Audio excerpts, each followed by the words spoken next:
Hello everyone, welcome back in our English class. Today we will discuss some sentences based on parts of speech. हाल ही में कल ही CDS का exam हुआ. उस exam में जो English का पोर्शन था, पोर्शन में से जो पार्ट्स ऑफ स्पीच के सेंटेंसेस थे, आज हम उनको डिस्कस करेंगे. तो बहुत इजी थे, जिनका बेसिक क्लियर है उन्होंने पक्का 10 आउट ऑफ 10 हिट किए होंगे. तो देखते हैं अब किसने क्या क्या चीज़ की. आप मैच करिएगा. Let's see.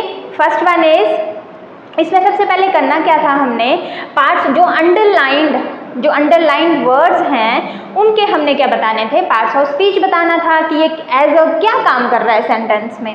तो देखते हैं. फर्स्ट वन था हमारे पास जो पार्ट्स ऑफ स्पीच की इंस्ट्रक्शन थी वहाँ पे, उसमें था first one, the artist pranced around the stage singing enthusiastically.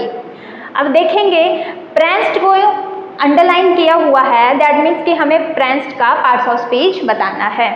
अब देखेंगे द आर्टिस्ट आपके पास सब्जेक्ट है, सब्जेक्ट के बाद तुरंत हमारे पास वर्ब आती है और pranced ed से हमें कंफर्म हो रहा है कि ये कौन सी है, V2 है.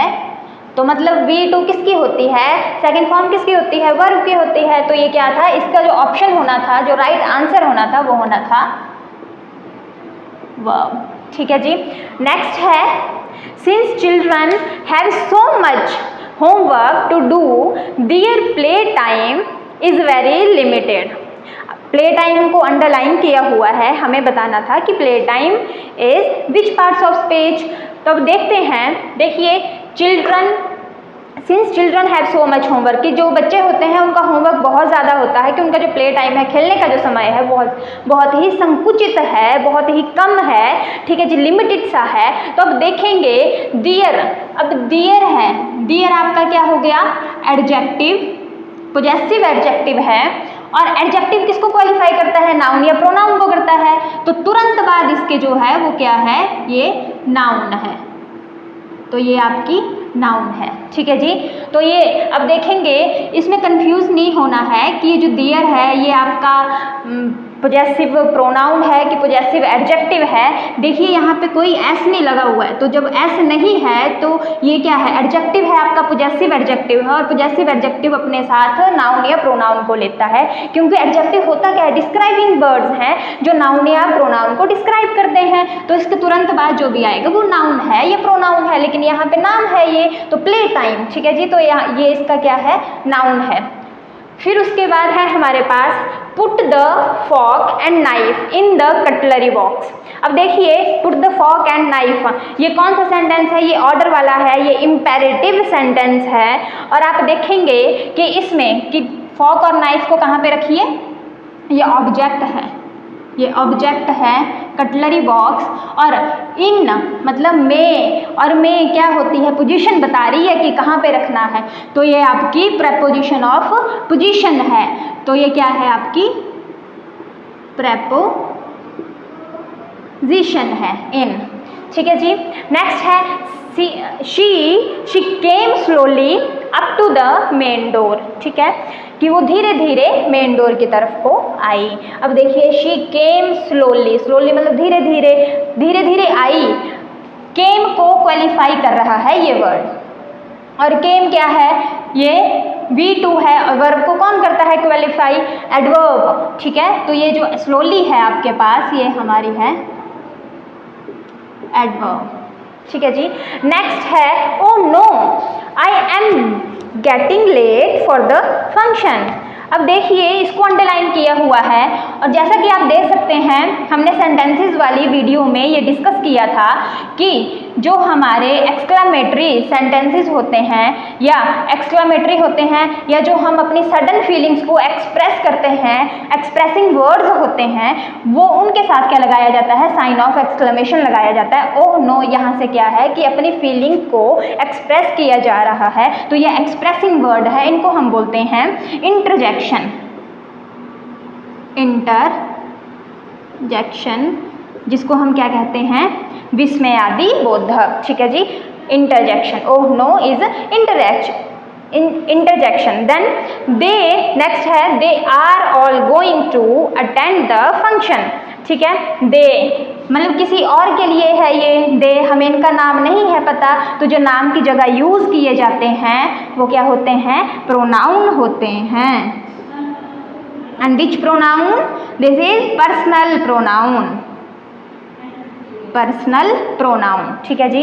नेक्स्ट है the sun shone through the dull grey clouds, कि जो सूरज जो है वो डल ग्रे क्लाउड्स के थ्रू चमका, शाइन शोन, ठीक है। तो ये V2 है। अब देखिए यहाँ पे क्लाउड्स क्या है, आपका ऑब्जेक्ट है, ऑब्जेक्ट काम कर रहा है, बट ये है क्या है, ये है आपकी नाउन, ये आपकी नाउन है, क्योंकि हमें पता होना चाहिए इससे जो आगे पीछे हैं वो चीज़ इसको डिफाइन करेंगे कि ये कौन सी पार्ट्स ऑफ स्पीच है, ठीक है जी। तो यहाँ पे ये जो आगे पीछे, पहले सबसे पहले तो क्लाउड है, ये ऑब्जेक्ट का काम कर रहा है, और है क्या है, ये नाउन है, ठीक है। अब क्लाउड्स को कौन जो है वो यहाँ पे क्वालिफाई कर रहा है, वो कर रहा है ग्रे की। क्लाउड्स कैसे हैं, डिस्क्राइबिंग है, कैसे हैं क्लाउड, ग्रे कलर के हैं, ठीक है। तो ये हो गया आपका एडजेक्टिव, क्योंकि जो नाउन और प्रोनाउन की विशेषता बताए वो विशेषण होता है, मतलब एडजेक्टिव होता है, ठीक है जी। फिर अब जो एडजेक्टिव, अब बोला ग्रे, ग्रे भी कैसा है, एक होता है शेड्स होते हैं ना, अलग अलग कलर्स के शेड होते हैं, एक हल्की शेड, एक गहरी शेड, एक बहुत ज़्यादा, एक मीडियम सी, मतलब ठीक है, सो से, ठीक है। अब देखिए इसमें ये एडजेक्टिव है, अब ये इसको भी क्वालिफाई कर रहा है कि ग्रे कैसा है, वो डल सा है, ठीक है। तो ये एडजेक्टिव को जो क्वालिफाई करता है वो हमारे पास होती है एडवर्ब, ओके जी। नेक्स्ट है the principal is presiding over the meeting. अब देखिए कि प्रिंसिपल ने अध्यक्षता की मीटिंग की, ठीक है जी, कर रहे हैं, ठीक है। प्रिंसिपल जो है वो मीटिंग की अध्यक्षता कर रहे हैं। अब देखिए किसकी कर रहे हैं, ऑब्जेक्ट की। ऑब्जेक्ट नाउन और प्रोनाउन से पहले कौन प्लेस किया जाता है, प्रेपोजिशन, ठीक है। तो जो ओवर है वो क्या है, प्रेपोजिशन है, ठीक है जी, ओवर। नेक्स्ट देखिए 9th वन है cash machines permit people to withdraw money at any time. अब देखिए इसमें परमिट है, ठीक है जी। तो परमिट क्या हुआ हमारे पास, परमिशन देना, किसी को आज्ञा देना, जिसके हिंदी मीनिंग में ना आए वो हमारी वर्ब होती है, मेन वर्ब होती है, तो ये आपकी मेन वर्ब है, ठीक है जी। परमिट V1 है यूज हुआ। नेक्स्ट है the novel is loosely based on his childhood in England. अब देखिए the novel is loosely based, novel जो है वो बेस है उसके बचपन पे, उसके बचपन के ऊपर आधारित है, ठीक है, आधारित। अब देखिए ईडी लगा हुआ है, मतलब क्या है, ये V3 है यहाँ पे, ठीक है, V3 है। अब V3 है, अब इसका मतलब कि जो लूज है अब ये वर्ब तो होने वाली रही, ठीक है। लेकिन जो अब वर्ब को क्वालिफाई करता है, कौन करता है क्वालिफाई, वो एडवर्ब करती है, तो ये क्या है, एडवर्ब है आपकी।